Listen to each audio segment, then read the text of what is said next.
Do the rich people cringe and say, don't tell them that, Robert? Yes. Don't tell people what you know. Right. Keep them poor.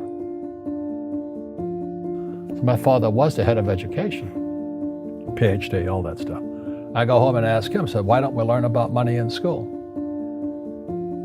And he looked at me and says, because the government doesn't let us teach that subject. The government tells us what we can teach and what we can't teach. And I thought that was strange. And I said, but aren't we going to school to learn about money? He says, no, your job is to get a job. I said, but you get a job to earn money. He goes, no, you're supposed to just get a job. And I went, no. Isn't the purpose of a job to earn money? He goes, you're correct. I said, so why don't I just learn about money? I can skip the job part, you know? And he got flustered and he said, if you want to learn about money, why don't you ask your best friend's father about money? And I said, why? That's Mike. So why ask him? He says, because Mike's father is an entrepreneur. And I said, what are you? He says, I'm an employee. I'm a government employee. I went, oh, what's the difference? He says, the difference is an entrepreneur must know about money, or they're no longer entrepreneurs. And he says an employee doesn't have to know anything about money, because the government will take care of them, the company will take care of them. So I'm all confused. But I took my dad's advice and I trundled over to Mike's father's office and knocked on his door and I said, hey, I'm here, 9 years old. Teach me about money. He says, beat it, kid, you know. But that's where the story of Rich Dad, Poor Dad started. And finally, through persistence, my rich dad started teaching me about money on one condition. And that condition was he would never pay me. He says, the moment I pay you, you think like an employee. He says, that's the trap. Entrepreneurs work for free. And now I'm 9 years old, my head's cracking in half. He says, you never want a paycheck. You understand that, kid? I said, okay, I got it. And he says, well, how do I make money? He says, that's what entrepreneurs figure out. It's like, so how do I learn about money? So he would just break out a Monopoly game board. So I would work for free. I'd pick up cigarette butts, and he had hotels and restaurants, and I would clean and do menial tasks. And as I got older, I started getting into office work and marketing and accounting, and I was an apprentice basically, but I always worked for free. And he would teach me about money, but the way he taught me about money was playing Monopoly. And finally one day I got upset. I said, well, when are you going to teach me about money? He says, what do you think we're doing? We're playing Monopoly. He goes, no. What do you think we're doing? We're playing Monopoly. He says, what do you think we're doing? So I don't know. I'm teaching you about money. And then that's when, you have one greenhouse. He says, there's many formulas for great success in money. There's thousands of them, but one of the best ones is found on the game of Monopoly. It still is today. 4 greenhouses, 1 red hotel. I said, what? He says, one of the greatest ways to acquire great wealth is playing Monopoly in real life. 4 greenhouses, 1 red hotel. Well, is that all there is? He goes, that's it. And he says, what do you think I'm doing? And I went, I don't know. So then he took me out, he showed me his greenhouses. And 10 years later, when I was 19, I was now in school in New York, and I come back to Hawaii, and Rich Dad had bought the biggest piece of land smack dab in the middle of Waikiki Beach. And when you go to Waikiki Beach today, you'll see the Hyatt Regency Hotel. That was his hotel. Just like the game of Monopoly. Just like the game of Monopoly.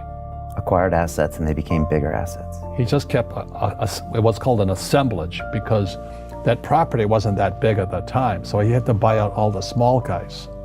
Because Waikiki was a little dirt water little town. So he'd buy out this shop owner and buy that shop owner. And it took him a while, but he finally assembled this large piece of property. And then he and Hyatt put up this giant hotel. It just sold for $800 million. So that's how I learned about money.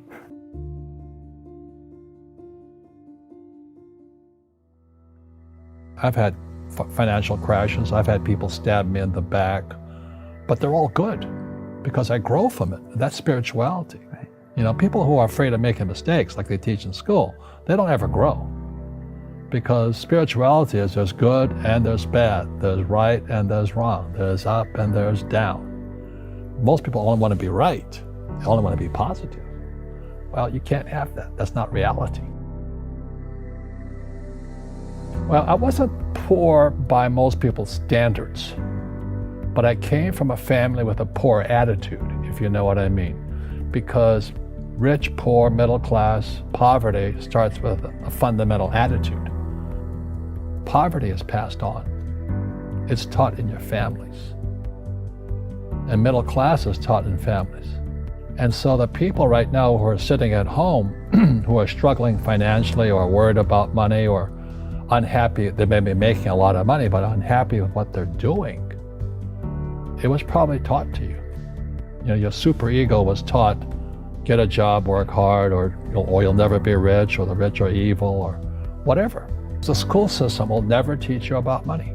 The school system was designed to teach you to be an employee, which is important, or a doctor or a lawyer, a specialist, but never about money. And what most people lack is real business knowledge, like accounting, like debt, like taxes. You got to know that stuff, but they don't teach it in school to anybody.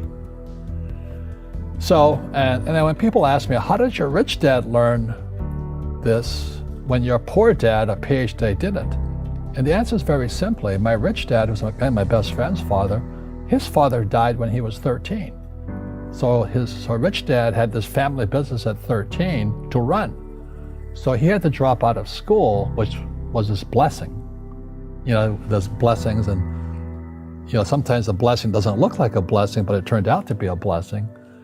And then his teachers became his bookkeeper, his accountant, his attorney, his banker, his real estate agents. So he has what I call real teachers, not these fake teachers in school. You see, most teachers in school, they're out of ethics. They teach subjects they themselves don't practice. I asked the teacher, I said, I'm in my third year of calculus now. It was called strength of materials. I said, am I ever going to use this stuff? He goes, no. I said, why do you teach it? He says, because I get paid. I said, do you ever use it? He goes, no. And that's why, you have to, in life, one of the things I suggest to people, you got to find a real teacher versus a fake teacher. And a fake teacher is somebody who doesn't do what they teach. And a real teacher is doing what they teach every day. So my accountants, my attorneys, they're in it every single day. That's how I learn, because every day I'm solving problems in my business. So I have accountants and attorneys and bankers and all these people on speed dial because I'm solving problems with my team. I see you giving this knowledge out, and yeah. Do the rich people cringe and say, don't tell them that, Robert? Yes. Don't tell people what you know. Right. Keep them poor. But, unfortunately, the poor, as was in the Bible, I'm not real religious, the poor will always be amongst us because it starts up here. Right, it's that fear mentality. It's in their words, and the words become flesh. Again, I'm not really religious. I flunked out of Sunday school also. But when they say I can't afford it or I can't do that, they go down. They become what they say. My PhD daddy says, what do you think I am, made of money? I can't afford that. And my rich dad would say, that's why he's poor. Poor people say, I can't afford it, I can't do that, I don't have time. Because it's an escape. It's an escape, you know what I mean? It's easy to say, I can't afford it. And your rich dad used to say what instead of, I can't afford it? How can I afford it? How can I do that? What would it take, or why should I do that? He says that a question opens the mind, a statement closes the mind. See, when you say, I can't afford it, your mind shuts down, and you become what you say. Rugby is a team sport, but so is soccer. The rules are different. And other people are golfers. They play by themselves. And so everybody's different. So my game financially is business, number one. Second is real estate. So what I say to young people is, you find your game.